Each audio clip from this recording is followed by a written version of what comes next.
4 o'clock. Let's call our meeting to order. Harry, can you take the roll, please? I can. Mr. Schneider? Here. Mr. Kepler? Here. And Mr. Miller? Here. Mr. Borgman is here. Mr. Eberl? Here. And I see our alderperson, Mr. Fisher, here. Utility staff. And Gia. Thank you, Harry. Nick, was our meeting appropriately noticed? Yes, it was. Thank you. Public comment period. At this time, the commission would recognize members of the public who indicated a desire to address the commission. Seeing none. Commissioner, council, and staff comments. Commissioners, anything? Mr. Council? Any staff comments today? Yes, we've had a few. I'll let Melissa start. Sure. I just wanted to formally inform you of and invite you to this year's Customer Appreciation Brat Fry. So May 17th, Tuesday, we will do it drive-through style again. It worked really well. We think we learned from last year's event some ways to make it a little more efficient. So hopefully there's not quite the backlog of vehicles, but we upped our number of brats as well. So hopefully we see some of you guys driving through 11 to 1 on Tuesday, May 17th, and we'll still be using the Bailey Waters parking lot. So please come through. And Jessica? All right, so our first customer newsletter is posted to the website as of this afternoon.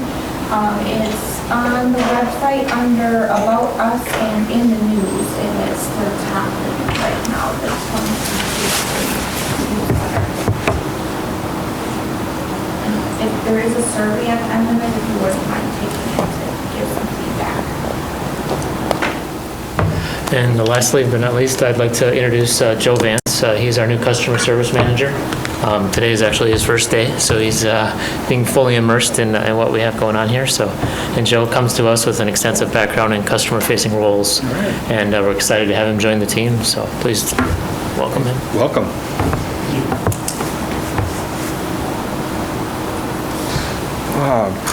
Presentation of Employee Service Award. Yes, tonight we recognize Holly, and I'm gonna try to get the last name right, but I might get it wrong. Yankovic. For 15 years of service. Holly spent all of her time working in our office department as a customer account specialist, so please join me in congratulating Holly.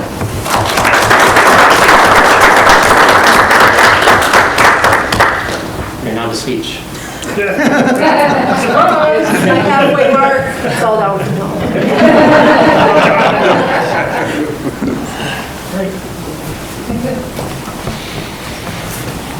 All right. Number 6, Service Award Process.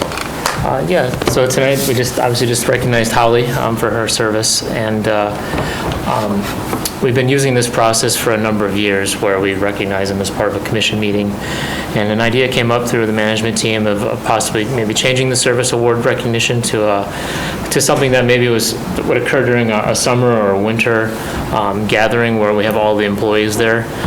Allow that recognition to really be to occur in front of their colleagues and their families, and obviously you as well. And just wanted to bring it forth. Right now the commission governance documents lays out that the service award is part of an agenda item here. So if we were going to make any change, then that would be something we'd have to consider through the governance documents. Just wanted to start with some conversation and see if there's a desire or to keep it the way it is, modify it completely, or maybe do a hybrid for a while. I guess just looking for feedback. I think it's an excellent idea. Better than here. Yeah, I agree with Harry. I think it's an idea they came up through the employees. Yeah, through the management team and such, yeah. I think too, it's still good to have their names read here so that we're at least aware of what's going on. But I agree with these guys. I think that in front of your peers is always better than in front of us, so to speak. Okay. So based on that, we should bring back a policy change for the agenda Yep. for them, for everybody to look at and take a look.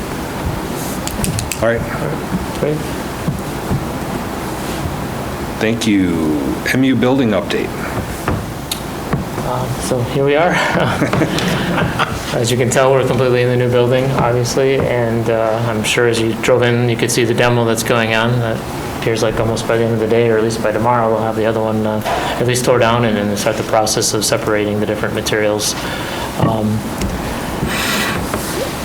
I guess the other part of the memo that I put together, we kind of talked about reopening. So, we're still getting used to the final equipment that's here and getting acquainted with the new building, and looking forward to a point in the future where we would invite the customers back into at least the lobby so they could incorporate the face-to-face type interactions with our employees.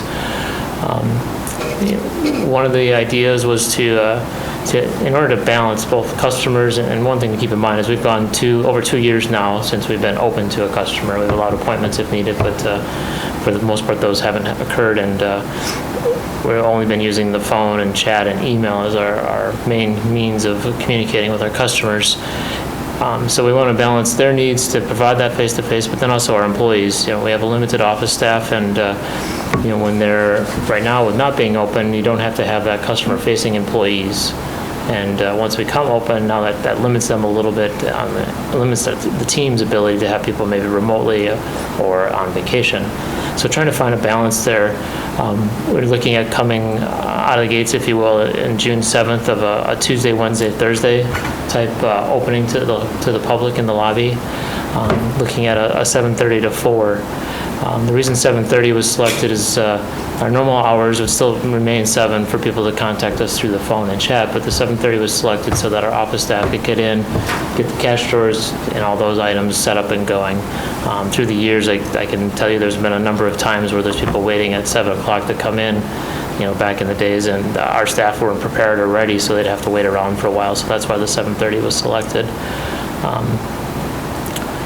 Let's see here, I'm just kind of going through my notes here. So this would provide a face-to-face option for employees, and this would be flexibility again for our staff to be able to work remotely, and then obviously with vacations on Fridays and Mondays. I want to make sure it's clear that our employees will still work 40-hour weeks. This isn't any change to their work schedules from that perspective, and we're still planning to be available via the phone and the email chat from 7 to 4 as we are every working day currently. This would just be opening the doors, if you will, for another piece. So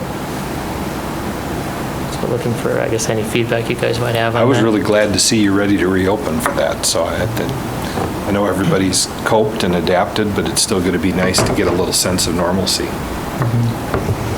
Yeah, and I think it'll be a test of the space, and I'm sure there'll be some tweaks that we'll have to make based on things that we didn't foresee in the design. But I think we've got a secure location now for customers that come in so that our staff can feel secure, and obviously the different security measures that go along with that.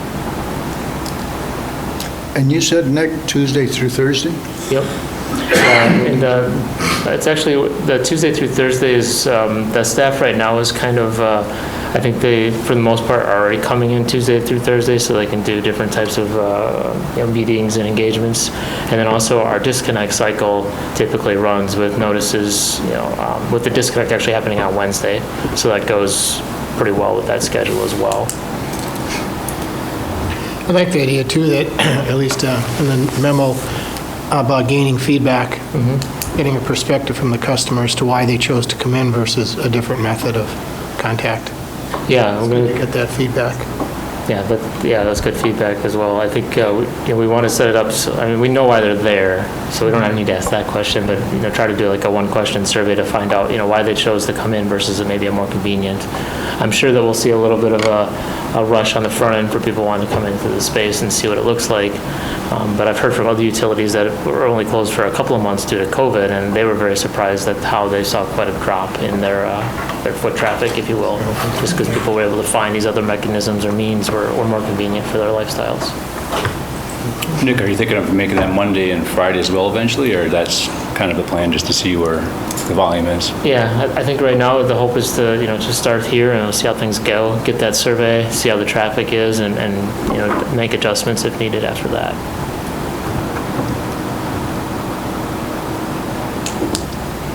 I think that balance for our employees and the customers is really something that we're trying to, take the lead that the city kind of took and how they made some modifications to their hours and realizing that there is a need, especially in the very competitive environment we are right now for staff, is to try to find those balances where we can, where it makes sense. And look, when I walked in, but security seems to be better for the front person now. Yeah, definitely.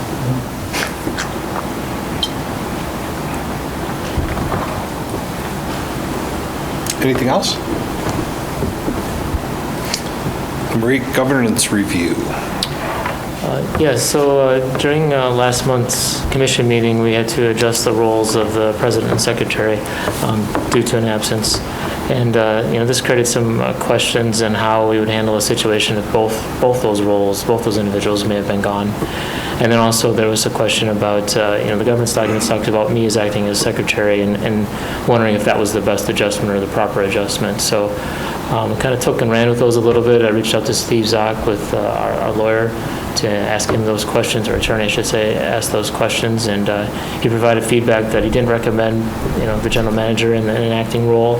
And then also indicated, there's a number of ways that you could set it up for if there's absences, and said seniority is definitely one way that can be done. So in the packet, I adjusted the governance policies that were impacted based on that seniority model, but however, obviously that's just one option and open to conversation others if you feel there's a more appropriate way to handle that. Thoughts? Yeah, I thought it was a little strange, and it was kind of different for the general manager to be acting as secretary. It really should be, as we're at the governing body, really should hand to people from this body and leave Nick out. I agree. Did you like the idea of going with the seniority-based system? Sure. That's as good as any. Yeah. And just for historical purposes, I think, as I thought about why that was structured that way, I think that when the organizational meeting in October used to occur, there was not a president or a secretary at that time. So I think that might have been a carryover from that thought process, or that period where we didn't have anybody. But yeah, I totally agree with your comments. I like the idea of the seniority. In there, it kind of reads total years of service.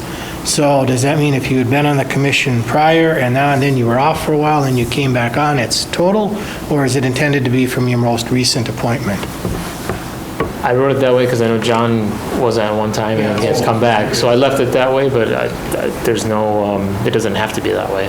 Then you arm wrestle, I think. Now, the other thing is I don't know that, well, at least I can only speak for myself. I'm not so sure I remember how many years I've been on, so where I fall in the ranks. Well, you're not the new guy. I know I'm not the new guy, and I know I'm not the senior guy, but, so we probably just need to have a little, If the situation arises, I'm sure the staff and I can figure out who should be in the right order, so. I think it's a good way to do it. Did you like the wording in the way that it was presented? Or do you want to see it, does somebody want to make a motion to make a change? Do you want to come back and look at it next month? Move to approve as stated. I'll second. Both policies as presented. Yep. John seconded. John second. So we have a motion to approve both policies as presented.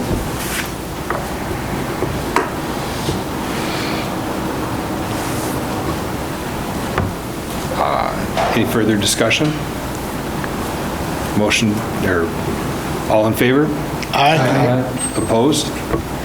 Motion carries unanimous. Hey, Mike, the motion was seconded. It was Nate, followed by John.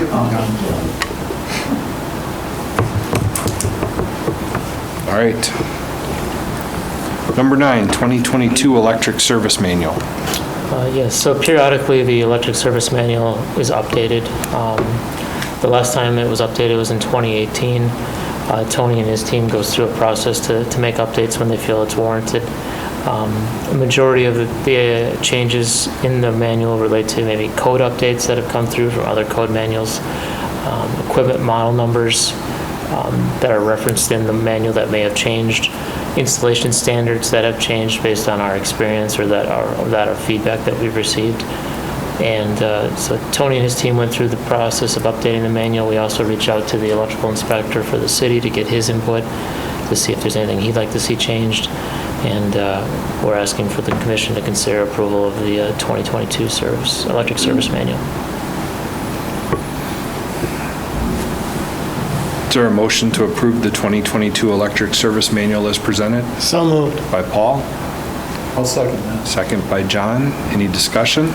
I got one comment. sir. It's at the beginning of the manual. It's page 1-3, contact numbers. Since it's been 4 years since we last revised this manual, there are names listed behind the titles in 4 years. How many of those people are still going to be on?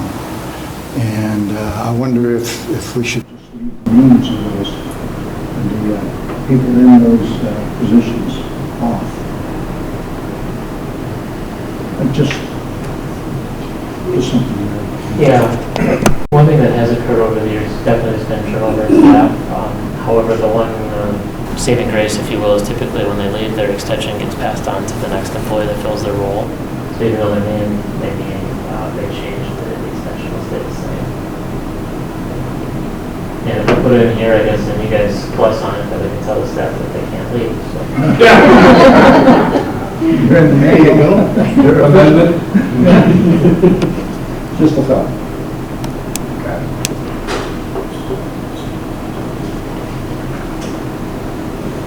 Any other discussion?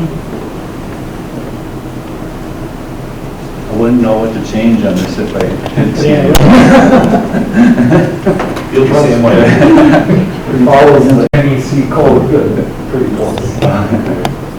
It's kind of dry reading maybe. It sure is. I kind of find it a little bit nicer when you work with it. So, yeah. All right, we have a motion and a second, a suggestion, no action on that. All in favor? Aye. Opposed? Motion carries.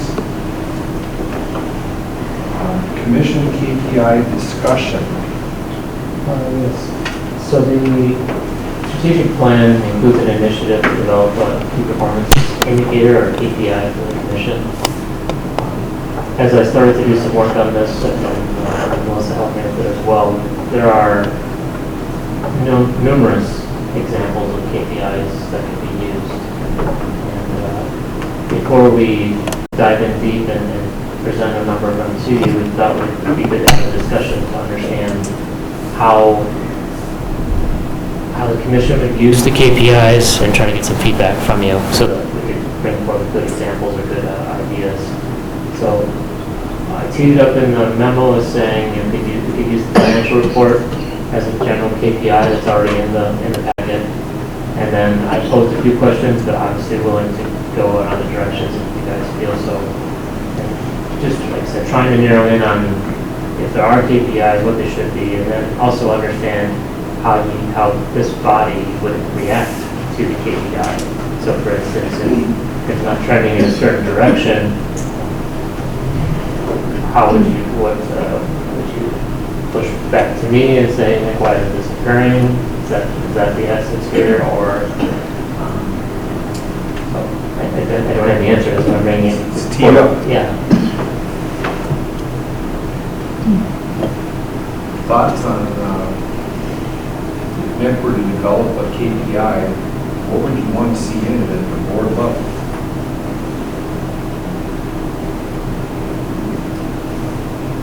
Just that you mentioned in their balancing staff time, is there a KPI software you're thinking of using or making it a manual KPI type setup? Like refresh manually each month, or is it automatic? All good questions. Okay. Yeah, I mean, right now, in terms of the staff level, we have numerous reports on a monthly basis that get developed, and they come from multiple sources. So unfortunately, they don't migrate into one easy report. I mean, financials is one area, operations is another, safety, so on and so forth. So at this point, there's not a clear one, but if we figure out a framework that the commission is looking forward and we get some time and we get to a point where like, hey, this is really working well, then maybe a software would make sense.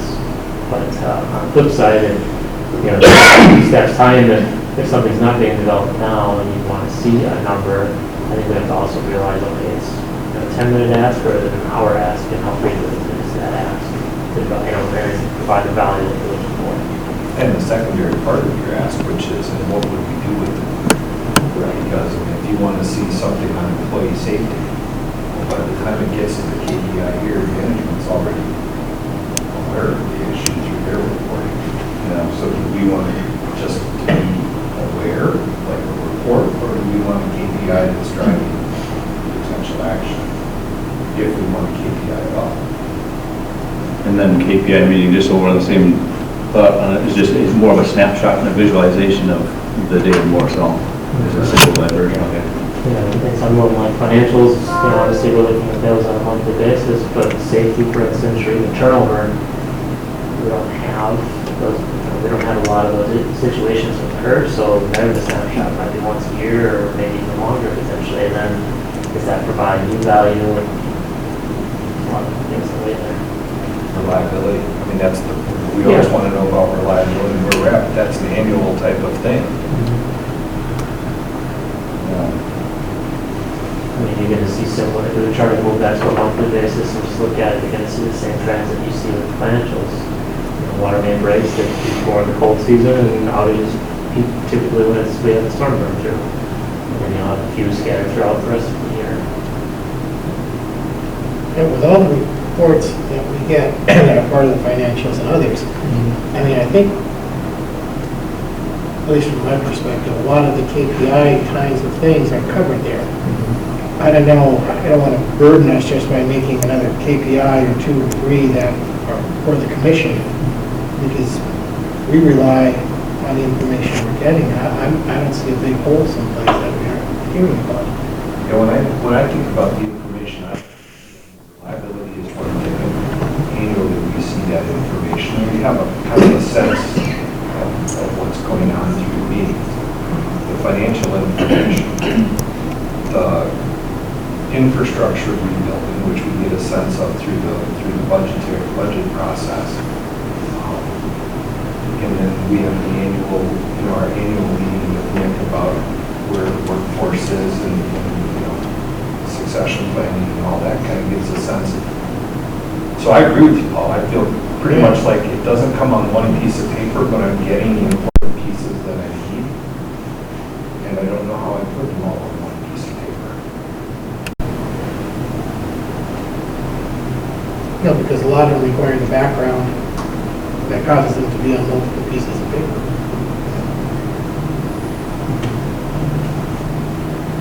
I mean, the only thing I would, off the top of my head that comes to my mind is like our replacement of the water and the lead piping. John usually tells us at the beginning of the meeting or sometime when there's big changes, but that is something that maybe we could be just more regular on. I'm not saying we need a KPI, but especially now in the summer months, how many more have we completed, where are we at, what's left? Because that was all good information as we've heard in the past, but just being consistent with it. This KPI project has bounced around, I think, certainly it came up during Sony's time. Yes.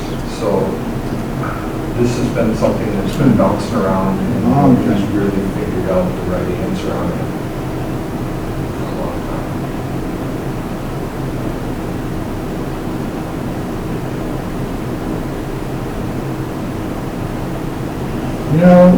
We got a annual conference coming up. It's got a lot of workshops, and there may be, I don't remember what the agenda is, but there may be a workshop that addresses KPIs, and we should use that as a springboard to what we should be doing. Well, I think there's 4 of us going. So let's assign on each of ourselves to talk to a couple of people and see if we can come back with something. I happened to Google KPIs today. Boy, there's a lot of pros and cons of KPIs. You can get caught up in them and then maybe lose sight. You're looking at a tree and you lose sight, you don't see the woods. You're focused on the KPIs. From my work experience, John, the big factor is the K. You don't want key performance indicators. You don't want 4,200 financial indicators, another 350 of something else. It just, they never get used. That was one of the things that's, if you're going to have KPIs, don't have a lot, have one or two and focus. Where's your problem at, and how do you want to address it? That becomes your KPI. And then, like I think Nick pointed out, that it can be a burden too, as far as extra work. And especially if you don't do anything with it. It's just a reporting factor. More ideas?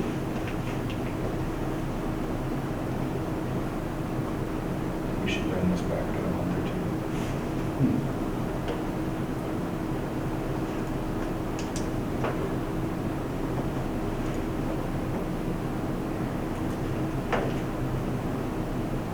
Moving on, number 11, June commission meeting date.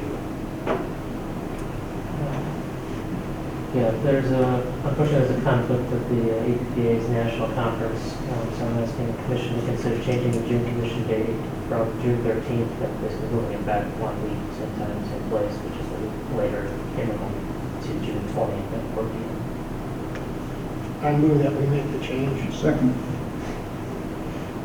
You guys are making these. Motion and second to change as Nick's presented.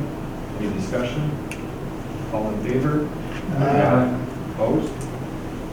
We'll meet on the 20th instead of the 13th. Job orders. Yes, so I have 3 of them tonight for your consideration. The first project is job order 58536863, which is a water main replacement on Arlington. This is in combination with the city's mill and overlay on that road stretch. The total project cost is $201,112.63. The capital budget included $193,000, so it's a little short. I think the total project cost being slightly higher, and it can be attributed to the material costs that we talked about previously. And while it exceeds the budget amount, I do monitor the overall capital budget funds, overall capital budget for water. And we are still under based on the projects that have been brought forth for approval previously. So we're still sitting at a good spot over from an overall capital improvement on the water side. That's the first one. Second one is job order 18136, which is Highland View subdivision. It's a overhead to underground conversion, basically replacing the old power lines that are overlaid currently with the new underground power lines. This project was included in the capital budget. The estimate for that project is $104,071, and the capital budget included $97,000. Again, the slight increase I think is due to a little bit of material, but then also due to the lag between when we approved the budget last fall and to the design now, the more detailed design now. And we should have extra that can come out of our miscellaneous within the capital budget for the electric to cover that slight overage. And finally, Where are those power lines located? Highview subdivision, which is 5th, 6th, and 7th between Adams to the east. Over by the Columbus School area. Some areas that we have a lot of, because there's quite a few soft maple trees, other trees that underground would be very advantageous in the area. And the last project is job order 18162, which is Stack Road Rebuild North. This is rebuilding some area, again, due to age. The total estimate project cost is $125,019, and the budget was $127,000, so slightly under budget.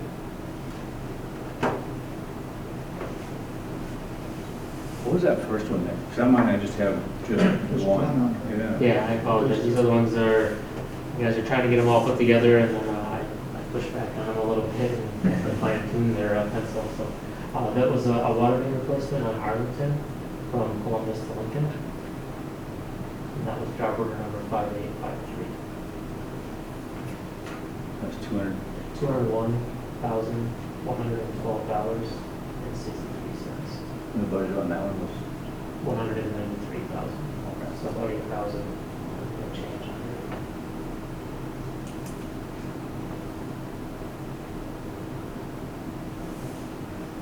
Is there a motion to approve the job order presented? I'll make a motion. Second. Second by Nate. Discussion. All in favor? Aye. Opposed? Motion carries. Bills and payroll. Bills have been reviewed and certified proper for payment. On page one of the prepayments, about a third of the way down, the check to the city of Marshfield for $2.2 million is for the dividend and the pilot. And towards the bottom, Marshfield booking stationery for $168,000. That was for the office furniture. Boy, a lot of notepads. Thanks for answering the question. We all wanted to ask. Is there a motion to approve the bills and payroll? So moved. By Paul. I'll second. Second by John. Questions? I was just going to mention, I'm glad to see it was all purchased locally.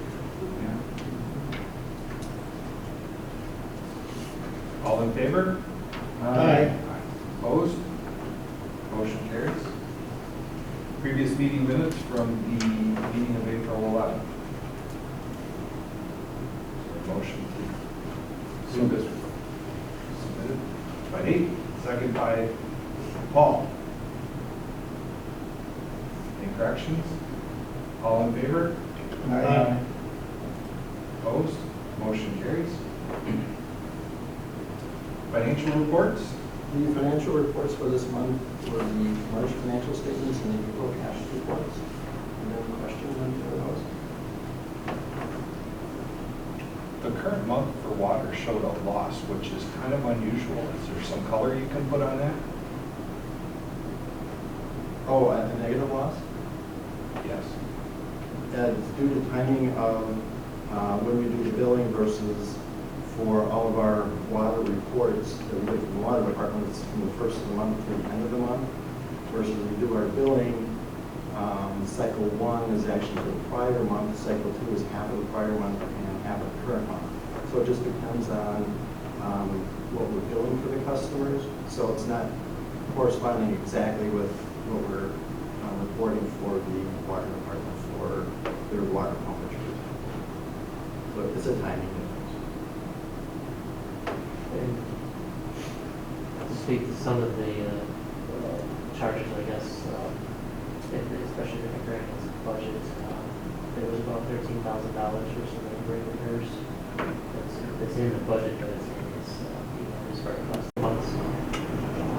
The amortization for the new reservoir, there wasn't anything in last year's expenses, and now that's being amortized this year, so that should pick up both those. There's a higher depreciation due to services, material depreciation in there, so that's probably the biggest piece right there, is that piece if you look at that depreciation on the bottom. And that's again, we didn't, last year we did less main work than was allocated at $508,000, so this year we're doing the excess. So we're appreciating more this year, and that's driving that $10,000, that negative dollar. And I saw the depreciation, I thought the larger delta was in the distribution and transmission. There's from year to date for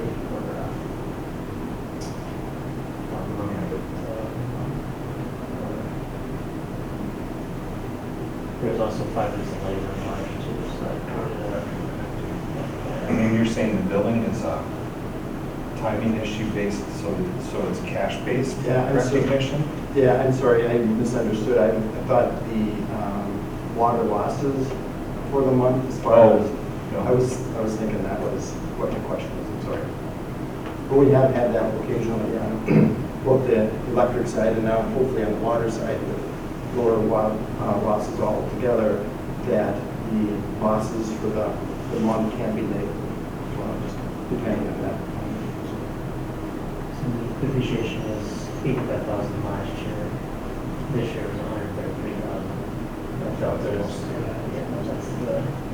Is that going to continue through the rest of the year then? We're going to see that? Each month the depreciation will be higher than last year. However, that was forecasted into the budget, so we should track with the budget. But that being said, those expenses this month. We're about $20,000 less than budget for our net income. About 15 of that was due to the water main replacements, and then there was about 5,000 in there for scanning as part of general admin. Both of those, again, were factored in across the year, so yeah, it should be in some level of the year that shows up in this month. It's one of the challenges with those expenses that we get early in the year that are spread across the year. They make a bigger impact on the bottom line as well.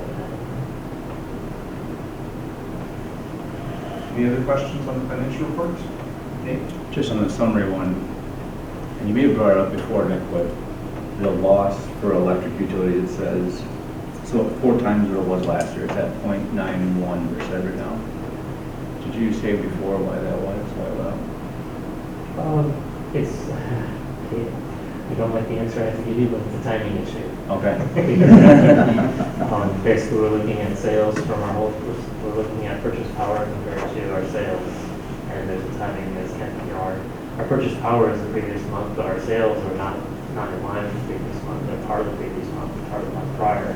So when those things are together, if you look at a snapshot, you can see fluctuations in the losses. So really, the big number on the losses, I think, is what we showed you at the in last month's meeting, where we showed you the combined losses, which is right around, it's 2.5 to 2.6 is what our annual average is.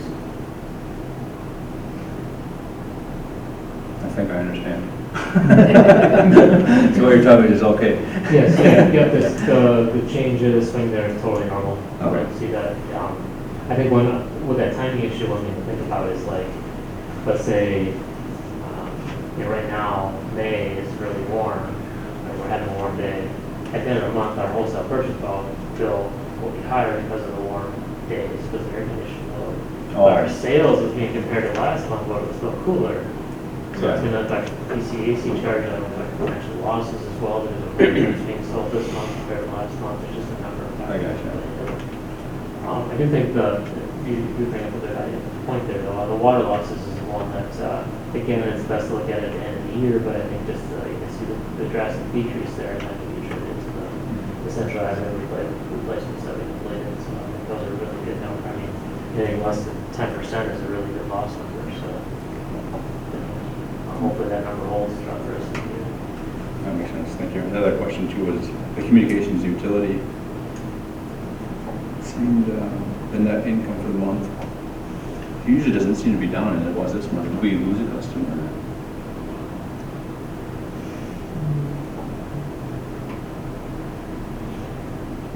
It looks like there was a general admin charge. I'm not sure what came to expense. I've been under planning for a project.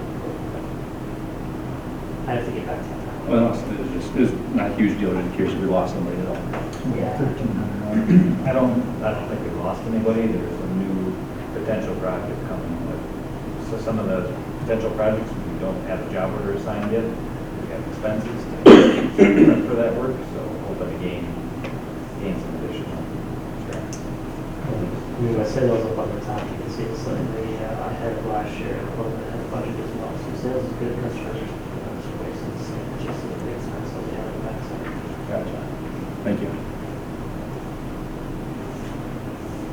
Any other questions on financial reports? Not. Number 16, approval to go into closed session for Wisconsin State Statute 18.851C. Considering employment, promotion, compensation, or performance evaluation data of any public employee over which the government body's jurisdiction, or exercises responsibility for the purpose of discussing personnel updates. Is there a motion? By Paul, second by Harry. All in favor? Opposed? Motion carries unanimous. We'll break for a couple minutes.